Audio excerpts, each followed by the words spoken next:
ఇండియాకి కొత్త GDP calculation system software వచ్చింది.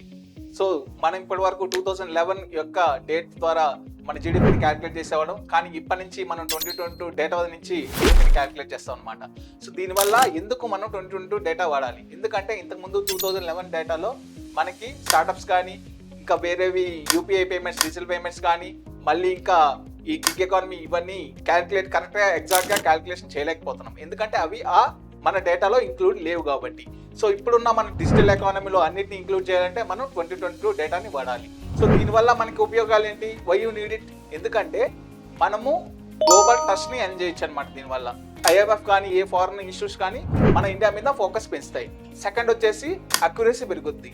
అక్యురసీ పెరిగినప్పుడు ఏమవుద్ది? ఆటోమేటిక్గా మన కంట్రీలో ఇన్వెస్ట్మెంట్స్ పెరుగుతాయి అనమాట.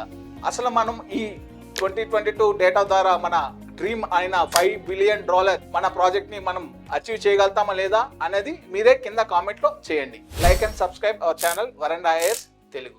Thank you for watching this video. Veranda IAS, where your dream becomes reality.